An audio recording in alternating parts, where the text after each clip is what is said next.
Bonjour, c'est Camille de dessindigo.com et dans cette vidéo, je vous propose de vous montrer la trousse des indispensables du dessinateur. Pour commencer, il vous faudra un carnet de croquis de la taille de votre choix, soit en miniature pour l'avoir toujours dans votre sac ou dans votre poche, ou alors un peu plus grand, A5, A4 ou A3. Vous pouvez choisir l'épaisseur du papier en fonction de vos besoins. Moi, j'aime bien avoir un papier entre les deux pour pouvoir à la fois faire des dessins méthode sèche, comme le crayon à papier, le crayon de couleur, ou alors également avec de l'épaisseur pour faire quelques jus en fait d'aquarelle. Pour mon carnet, j'ai choisi du 180 grammes. C'est un papier assez épais qui vous permettra facilement de réaliser quelques illustrations à l'aquarelle ou à la gouache. Également, je choisis une trousse assez épaisse en deux parties. D'un côté, je pourrais ranger vraiment tous mes crayons, les petits outils comme les pinceaux, le taille-crayon, etc. Et de l'autre, des choses un peu plus volumineuses, comme mon torchon, une boîte de crayons de couleur,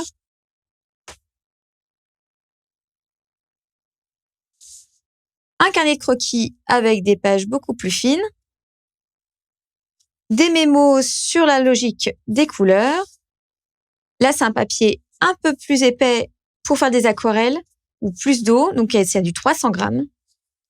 Un mini nécessaire vraiment d'aquarelle que vous pouvez remplir au fur et à mesure. Pour compléter ma trousse, il va me falloir plusieurs crayons papier. Par exemple, je peux utiliser un B, puis un 2B, et enfin un 4B. Ça me permettra d'avoir une meilleure variété de mes choix lorsque je veux aller plus loin dans l'intensité de mes dessins. Je peux effectivement faire le même choix, mais avec un H, un HB et un B ou un 2B. Voilà, avoir des variations peut-être plus dans les clairs que dans les foncés. Donc, plus dans les crayons secs que dans les crayons gras. Ensuite, j'aime beaucoup faire le choix d'un crayon de couleur, soit bleu, soit rouge, pour travailler, par exemple, mes perspectives ou mes constructions d'images que je ne veux pas voir, en fait, au final. C'est-à-dire qu'une couleur très claire comme ça, sur le papier, sera presque invisible à l'œil nu. Je complète la collection de mes crayons avec un monolithe. Donc là, c'est quasiment que du graphite. Vous voyez, sur un crayon, il y a une légère pellicule qui protège le doigt pour pas se tacher. Mais là, on peut vraiment travailler. C'est comme une énorme mine en fait de crayon à papier. Et je peux travailler sur tous les angles et surtout travailler plus ou moins la pointe de mon crayon. Pour travailler la pointe de mes crayons, j'ai plusieurs choix. Je peux utiliser un taille-crayon. Donc, par exemple, un taille-crayon comme celui-ci à réservoir avec plusieurs possibilités de taille de trou en fonction du diamètre de mes crayons. Ou quelque chose de plus facile, comme le cutter, ou encore un couteau exprès pour tailler les crayons, qui va s'utiliser comme ceci. Donc, comme le cutter, je prends la lame et je vais tailler. Ça me permet également de passer, que ce soit la lame de cutter ou de crayon, de couteau, d'avoir quelque chose, en fait, de plus coupant, en fait, d'avoir plus de mine que de bois. Voilà, si j'ai besoin d'avoir quelque chose pour travailler, par exemple, si j'aime travailler le crayon plus de côté, de remplir plus facilement ma feuille que de devoir toujours tailler pour obtenir une toute petite mine. Voilà, dans le temps, ce sera plus facile, en fait, d'avoir une très grande mine. Pour rester dans le travail du crayon, je peux avoir un estompeur.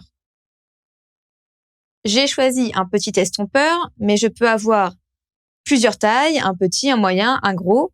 Donc, cela me permettra d'estomper, d'étaler gentiment, par exemple, mon graphite ou mon crayon de couleur pour avoir comme un petit halo ou une surface très légèrement recouverte et pour pas avoir de traits, surtout de crayon. Pour gommer tout ça, j'ai 3 choix de gomme. Je vais choisir un crayon gomme, plus ou moins fin. Vous voyez, vous avez des possibilités d'avoir des toutes petites gommes comme ça, c'est très micro. Avec sa recharge. Une gomme blanche classique. mais aussi la gomme mie-de-pain. La gomme mie-de-pain, son avantage, c'est que je peux la modeler, je peux l'étirer, je peux vraiment utiliser la forme que je veux et surtout quand j'ai par exemple trop de graphite sur ma surface de feuille, je peux gentiment l'appliquer et elle va seulement absorber, en fait, elle va coller les grains superflus sur elle et je pourrais recommencer mon dessin sans avoir gommé l'entièreté de mon dessin. Contrairement à la gomme blanche qui est vraiment là pour gommer. La gomme blanche est très bien pour faire des grandes surfaces, tandis que la toute petite, la micro crayon gomme blanche, c'est parfait pour les détails. Ou même si par exemple je travaille sur un dessin qui est complètement en graphite et que je travaille en fait à l'envers, donc dessiné par le vide, par le blanc, parce qu'il sera gommé. Je passe maintenant à la couleur. Donc tout à l'heure, je vous avais montré que j'avais des crayons de couleur, un petit nécessaire d'aquarelle et j'ai toujours 3 pinceaux différents pour travailler ma couleur. Je vais avoir 2 petits gris, donc un moyen gros par rapport à mon carnet et un petit. Également un pinceau à réservoir d'eau. Ce qui est très pratique, c'est que on ouvre le manche en le dévissant, vous le remplissez d'eau. Ça ne coule pas, voilà, ça ne fuit pas dans la trousse. Vous avez tout de suite l'eau qui est à disposition et c'est très pratique pour faire un sketch rapidement, par exemple dans la rue ou dans un café. Pas besoin d'avoir tout son matériel de peinture.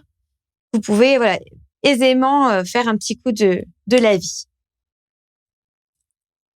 Pour passer à l'encre, j'ai une multitude de feutres fins que j'aime beaucoup. Ici, c'est la marque Micron, mais ça peut être vraiment plein de marques. En fait, c'est vraiment pas important. Le plus important, c'est de savoir que c'est waterproof. Donc vraiment, vous choisissez de l'encre de Chine et vous êtes sûr que ça ne bave pas. Car si vous faites un dessin à l'encre, que vous voulez ensuite déposer un lavis de couleur, s'il n'est pas l'encre de Chine waterproof, votre dessin va complètement baver et ça va ruiner votre sketch.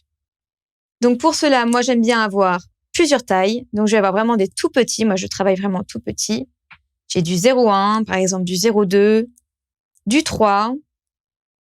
Je vais avoir du 4 également. Du 8 pour le plus gros. Ça fait vraiment des belles épaisseurs. Et là, c'est le plus petit, c'est du 0,05. C'est vraiment des pointes qui sont extra fines et on peut faire de très, très beaux dessins. Surtout des architectures, c'est très sympa. Pour compléter ma collection, tout simplement un bic 4 couleurs, très pratique, soit pour prendre des notes ou pour faire des croquis au bic. Un stylo plume que je remplis souvent d'encre noire. Ça, c'est plus pour compléter quand je fais un carnet de voyage, par exemple, pour prendre des notes, ou même parfois j'aime seulement dessiner à l'encre, à la plume. Attention, si ce n'est pas de l'encre de Chine dedans, enfin si l'encre elle n'est pas waterproof, voilà, tout va baver si vous désirez mettre de la couleur par-dessus. En revanche, si vous avez déjà fait une base de couleur, que c'est sec, vous pouvez utiliser votre stylo plume pour dessiner par-dessus, ça fait des super effets. Et pour finir, ça c'est un petit détail, mais c'est des Posca. Le Posca blanc, par exemple, ça vous permet d'ajouter des rayons de lumière, par exemple, sur vos dessins, ou de faire des contours pour faire ressortir certains croquis parmi d'autres sur votre carnet. Évidemment, ici, c'est un choix personnel. C'est ma sélection sur, pour moi, ce qui représente le nécessaire concernant le matériel du dessinateur. Si vous préférez, bien sûr, travailler plus vers les feutres ou plus vers des gouaches, vous allez, bien sûr, orienter votre trousse. Mais là, c'est vraiment, on va dire, le minimum. C'est les crayons papier. Ça peut être le Critérium, par exemple. Je ne l'ai pas nommé parce que je l'utilise moins. Mais vous pouviez avoir une sélection de crayons papier, Critérium. La gomme, à chaque fois, il faut penser en fait à qu'est-ce qu'on a besoin avec cet outil, qu'est-ce qui va avec. Donc un crayon, il va falloir le tailler, il va falloir le gommer et on peut l'estomper. Voilà, tout ça, ça va ensemble. Et il faut pas surcharger sa trousse non plus. Pareil, il va falloir plusieurs types de trousses. Est-ce que c'est juste la petite trousse que vous avez, que vous emmenez au travail, qu'il faut sortir rapidement dans le métro ou dans le tram? Ou est-ce que c'est la trousse qu'on a parce qu'on part à l'extérieur faire des croquis? Ou la trousse qu'on a à la maison et là qui peut être beaucoup plus grande avec des pots à crayon, avec un choix multiple. Si cette vidéo vous a plu, je vous invite à vous abonner à notre chaîne et à cliquer sur la cloche pour ne manquer aucune notification.